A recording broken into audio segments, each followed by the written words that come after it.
My mother demanded that I hand over my inheritance money to my half-sister, but she was livid and went nuts when I took all my pennies and dropped them in her hand. My parents divorced when I was 10. And I'm now 20 because my dad found out she was cheating when she told him my brother and sister weren't his. When asked for her reason for cheating, she said that she found a man who could give her a high life, unlike my dad, a farmer trying his best to maintain a family while managing my grandfather's farm. When discussing custody over me in court, my mom said she wanted nothing to do with me and left my dad with full custody while she took my brother and sister with her and then married her side piece a month after everything was finalized. Of course, with the rise of social media, she only includes me in family photos to make herself look good, even though she tosses me to the side afterward. I don't even have a relationship with my siblings because they look down on me for classist and petty reasons. Now, we'll go on with the show with that out of the way. It was about 7:30 in the morning. I was feeding cattle and having a jam session when my dad came to the feedlot to tell me someone was coming to see me. I asked him who it was, but I didn't need him to answer once I saw the angry look on his face as he threw a cigarette he had failed to light. I hop off the tractor and walk around the farmyard until I spot a brand new Porsche with my mother in the driver's seat. To describe what she looks like, imagine someone did a crappy job doing James Charles and Jeffree Star's heaviest makeup routine simultaneously. A Karen haircut with only the blondest of highlights and a spray-on tan that would make Trump look pale. I often wonder if she'll ever do a face reveal so the world can see the hunk of Swiss cheese under all that. I walk up to her car and politely say hello before she wrinkles her nose and looks disgusted at me. She said,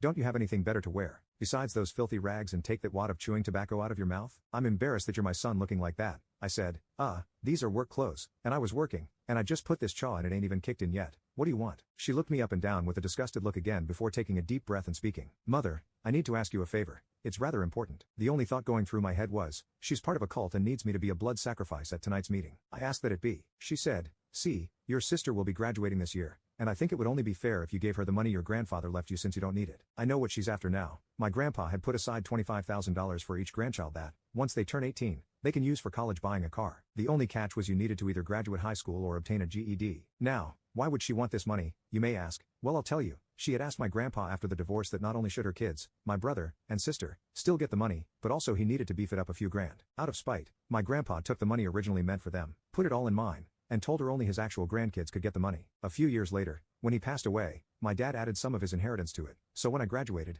I ended up with $93,000. I have since spent $27,000 out of it on a tractor and put the rest in savings, which I add to my paychecks. Me, why would I give her any of my money? She doesn't even speak to me anymore. She said, "Because it would be only fair since your grandpa denied her that money that she deserves since she'll be attending college. Unlike you, as her big brother, you need to be responsible. That money was left to me for me to use on what I wish. If she wants it, she needs to ask me herself instead of you telling me to do so." Mom said, "She doesn't need to ask you. I shouldn't be asking you either. But since your grandfather was an asshole and you weren't caring enough to hand it over before, here I am. Aren't you guys paying for her college? So why must I give her some?" She replied, "Well, I'm paying for tuition and housing. But she'll need spending money as she shouldn't be working a low-level job to have money for fun." I told her, "Then give her spending money, too." She said, "But I'll already be spending a lot as college is expensive. Won't you do this for her?" I said, "No, I won't. When has something been too expensive for you? Make your side piece work harder like you did when you wanted something big and flashy." Angry, she said, "How dare you speak to me like that? I'm your mother, and you should be thankful I gave birth to you. Even a little bit will help." An idea came to mind. I falsely apologized to her and said she was right. I should give her something. I told her I would run to my truck and grab the checkbook, and off I went. Once at my truck,